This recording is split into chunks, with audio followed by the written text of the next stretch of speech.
Drama serial घाटा के आने वाली इसमें आप देखेंगे कि जब दानिश की माँ दानिश से कहती है कि मुझे तो लगता है कि तेरा बाप मुंह खोल देगा और सबको बता देगा कि हमने आखिर क्या किया है। तो इसके साथ ही दानिश अपनी माँ से कहता है कि हाँ अम्मा, बस मुझे भी यही खदशा है और मैं इसी दिन के लिए तो तुझे कहता था कि अब्बा का कोई मुस्तकिल बंदोबस्त कर ले। इसके साथ ही दानिश की माँ दानिश से कहती है कि फल्ला तू मुझे बेवा करेगा, तुझे क्यों समझ नहीं आती है, एक जगह पड़े रहते हैं ना तो बस पड़े रहने दे, मैं खुद ही संभाल लूंगी। इसके साथ ही दानिश अपनी माँ से कहता है कि अगर ऐसे ही है तो फिर मुझे क्यों आकर बता रही हो कि वो एक ना एक दिन मुंह खोल लेंगे, देख लेना अगर मुंह खोला तो मैं उन्हें भी नहीं छोड़ूंगा, उन्हें मार दूंगा। ये सुनते साथ ही दानिश की माँ कहती है कि तू तो बस दीवाना हो गया है रानिया और उसकी जायदाद के पीछे। दूसरी सीन में आप देखेंगे कि उधर हमजा अपने बाप से कहता है कि आपको पता है कि मामा बहुत ही ज्यादा बेचैन है जब से वो चची से मिल के आई है। तो सुनते साथ ही हमजा का बाप हमजा से कहता है कि जानता हूँ, इसीलिए तो मैं चाहता हूँ कि तुम अपनी माँ से बहुत ही ज्यादा आराम और तमीज से बात करो और उनसे जानने की कोशिश करो कि आखिर उनके दिमाग में क्या चल रहा है। ये सुनते साथ ही हमजा अपने बाप से कहता है कि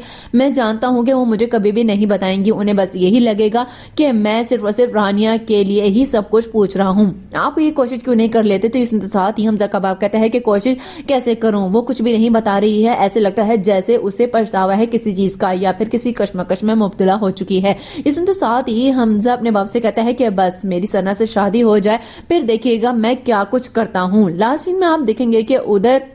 सना हमजा की माँ से जाकर कहती है कि आंटी आपने मुझे इतना बड़ा सरप्राइज दे दिया, अब देखिएगा मैं आपके लिए और कितने सरप्राइज लेकर आऊंगी। इसके साथ ही हमजा की माँ कहती है कि सरप्राइज नहीं चाहिए, मुझे सिर्फ और सिर्फ इस घर में सुकून चाहिए जो शायद तुम्हारे आने के बाद मुझे मिल जाए या फिर मिल सकता है। इसके साथ ही सना कहती है कि क्या हुआ है आपको, आप ऐसी बातें क्यों कर रही हैं, आपको क्या शक है मैं आपको नुकसान पहुंचाऊंगी। तो इसके साथ ही कहती है हमजा की माँ के नहीं शक तो नहीं है, बस कुछ चीजें हैं जो मेरे दिमाग में चल रही हैं। ये सुनते साथ ही सना कहती है कि आप ये सब कुछ छोड़ें, मैं तो ये सोच रही हूँ कि आखिर हमजा ने कौन से प्लान बना रखे हैं, क्या आप जानती हैं जो वो मुझे देना चाहता है।